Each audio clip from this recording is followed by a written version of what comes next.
In 2010, an international study showed that the average IQ is somewhere around 89. That doesn't necessarily mean that people who score higher than that are smarter. Sure, students that ace their IQ tests end up doing pretty well in life. In school, when it comes to making money and staying healthy. And they also tend to live longer. But it's not simply because they're smarter. It's mostly because higher IQ scores are related to higher levels of motivation.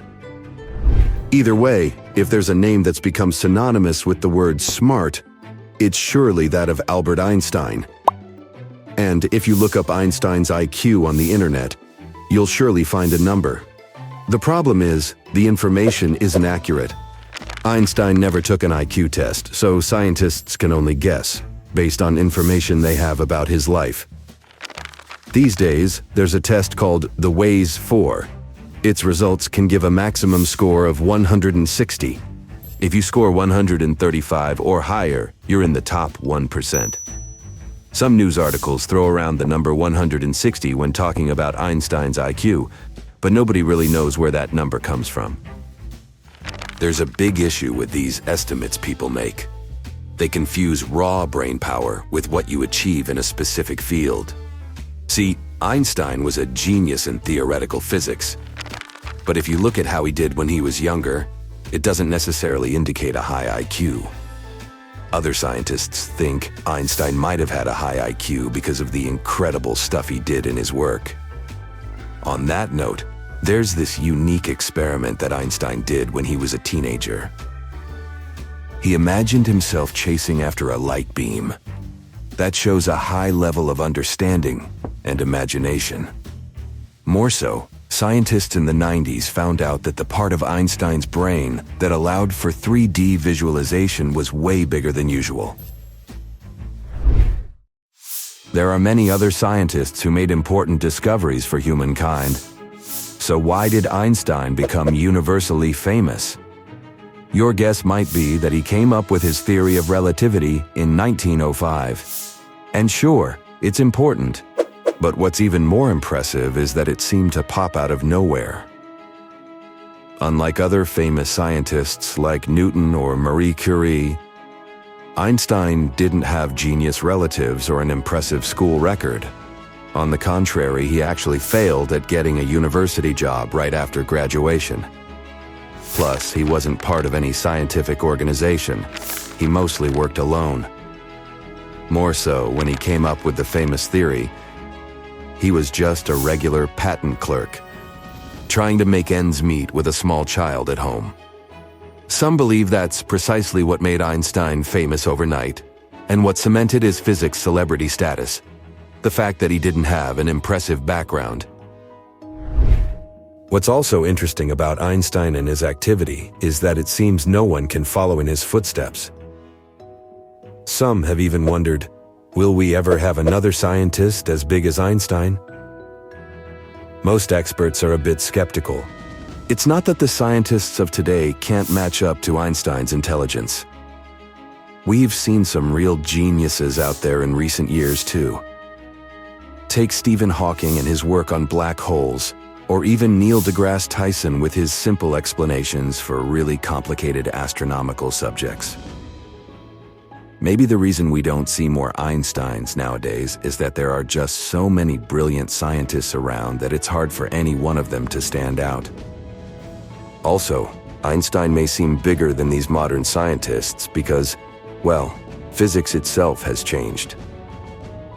Back in the first half of the 20th century, physics was really popular. It wasn't just about understanding the secrets of nature. It was also about creating history-altering moments. Like the invention of nuclear power, radars, lasers, transistors, and all the tech that makes our gadgets work. But fast forward to today, and things have shifted. Many physicists are concerned with things that are more abstract. Like, say, understanding higher dimensions, that don't really have much to do with our everyday reality. Meanwhile, biology became a bit more popular. A man named Francis Crick, who started as a physicist, came pretty close to Einstein-like status when he and James Watson unraveled the DNA double helix in the 50s. He even ventured into the mystery of consciousness in his later years. But even Crick couldn't quite reach the same legendary status.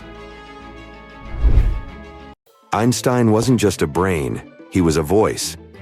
He used his fame to speak out on important issues, and people hung on his every word. He was even asked to become president of Israel back in 1952. He turned the job down, deciding to stick to what he knew best: physics. It's tough to imagine any scientist today, whether physicist or biologist, being put on such a pedestal.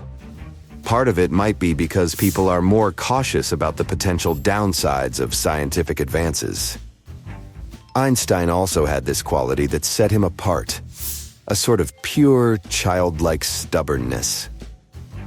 Maybe Einstein was the perfect product of a very special time and a certain type of personality. Einstein himself didn't even believe he lived up to all the hype. He even said once, "I am no Einstein." People also questioned if Einstein's descendants were equally as smart. And it turns out that he might have passed on some of his genius genes.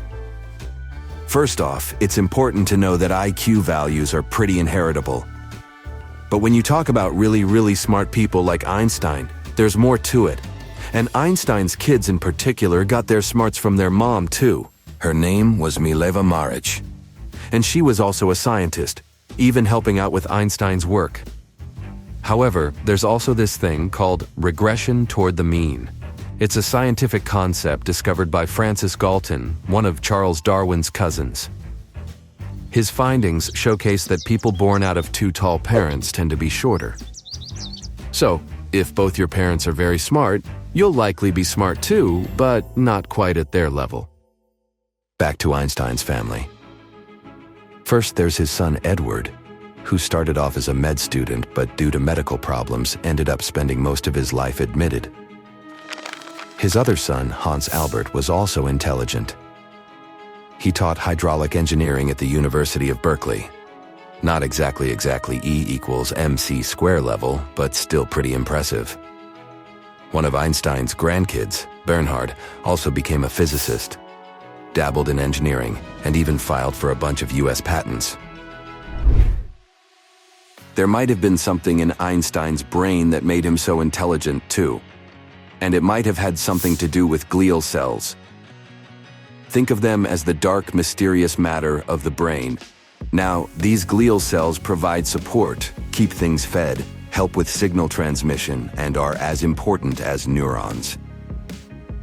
When looking at Einstein's brain and comparing it to 11 others, scientists noticed that his brain had more glial cells, especially in this one spot called the left inferior parietal area.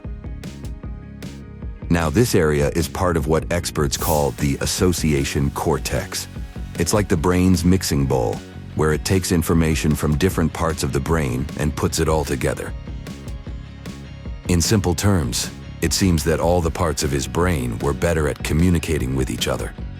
This information may not be sufficient to conclude Einstein's brain was special, mostly because they were looking at a total of 12 brains, and that's obviously not enough information to work with. Despite his forward thinking, especially when it came to physics, it's rumored that Einstein wasn't a big fan of science fiction. He probably thought this genre messed with people's grasp of real science, making them believe in impossible stuff. In an ironic twist of events, years later, the legendary Yoda from Star Wars was inspired by Einstein's looks. We should also consider ourselves lucky he became a scientist and came up with his crucial theories for our understanding of the universe. That's because when Einstein was young, was more passionate about playing his violin. He even mentioned that, if he wouldn't have stumbled on physics, he would have loved to become a musician. That's it for today. So hey, if you pacified your curiosity, then give the video a like and share it with your friends. Or if you want more, just click on these videos and stay on the bright side.